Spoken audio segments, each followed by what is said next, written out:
کربلا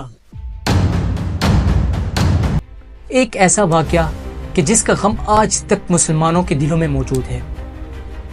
کربلا صرف ایک جگہ کا نام نہیں بلکہ قربانی، وفا اور صبر کا نام ہے۔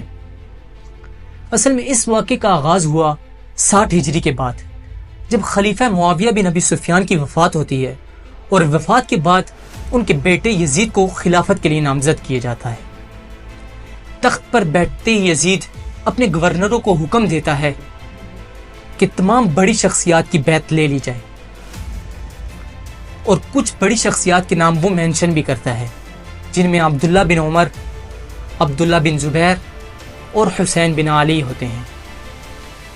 کچھ بڑی شخصیات یزید کی بیعت کو قبول کر لیتے ہیں، لیکن ان میں ایک نام ایسا تھا کہ جو یزید کی بیعت کو انکار کر دیتا ہے، اور وہ نام تھا حسین بن علی کا۔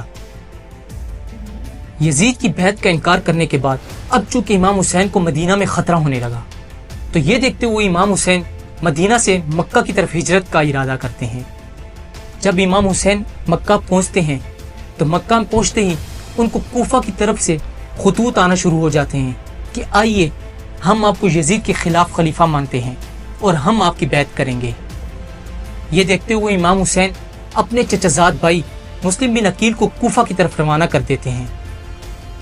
جب مسلم بن عقیل کوفہ پہنچتے ہیں تو وہاں پر 18,000 سے زائد افراد مسلم بن عقیل کی بیعت کرتے ہیں، لیکن جب اس بات کا پتہ یزید کو چلتا ہے تو یزید اپنے گورنر عبیداللہ بن زیاد کو حکم دیتا ہے کہ کوفہ کی طرف روانہ ہو جاؤ اور مسلم بن عقیل کو گرفتار کر لو۔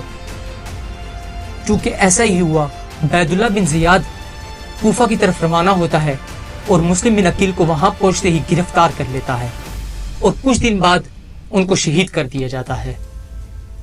اب وہ وقت آ گیا جب امام حسین خود کوفہ کی طرف روانہ ہوئے، اور اس قافلے میں ان کے ساتھ 100 سے 120 افراد شامل تھے، جن میں خواتین، بچے اور اہل بیت شامل تھے۔ ابھی یہ قافلہ راستے میں کربلا کے مقام پر ہی پہنچتا ہے کہ ان کو گرفتار کر لیا جاتا ہے۔ امام حسین پوچھنے لگتے ہیں کہ یہ کون سی زمین ہے، تو جواباً ان کو بتایا جاتا ہے کہ یہ کربلا کا مقام ہے۔ تو امام حسین آگے سے کہنے لگتے ہیں کہ یہی وہ مقام ہے کہ جہاں پر ہمارا خون بہایا جائے گا۔ اب وہ وقت آ گیا جب اہل بیت کو طرح طرح کی تکلیفیں دی جانے لگی، یعنی ان پر پانی کو بند کر دیا گیا، ان پر کھانے کو روک دیا گیا، اور بھی طرح طرح کی تکلیفیں ان کو دی جانے لگی۔ رات پوری اہل بیت عبادت کرتے ہیں، لیکن اس بار جب صبح ہوتی ہے تو امام حسین پوچھنے لگتے ہیں کہ تم میں سے جو جانا چاہے وہ جا سکتا ہے، اور جو میرے ساتھ یہاں رہنا چاہے وہ رہ سکتا ہے، کیونکہ دشمن کو صرف میرا سر چاہیے۔ اور یہ بات بھی صحیح تھی کہ دشمن کو صرف حضرت امام حسین کا سر چاہیے تھا۔ اس کے بعد بھی امام حسین کے ساتھ 72 جانیں رکی رہتی ہیں، اور اب وہ وقت آ گیا کہ جب ایک ایک کر کے سب کو شہید کیا جانے لگا۔ سب سے پہلے باری آتی ہے جوان بیٹے علی اکبر، ان کو شہید کیا جاتا ہے۔ پھر ان کے بعد بھتیجے قاسم کو شہید کیا جاتا ہے، پھر بھائی عباس علمدار کو شہید کر دیا جاتا ہے، اور سب سے آخر میں ایک ننھے بچے علی اصغر کو تیر مار کر شہید کر دیا جاتا ہے۔ اس کے بعد امام حسین پوچھنے لگتے ہیں کہ تمہیں پتہ نہیں ہے کہ میں کون ہوں؟ میں نبی کا نواسا ہوں۔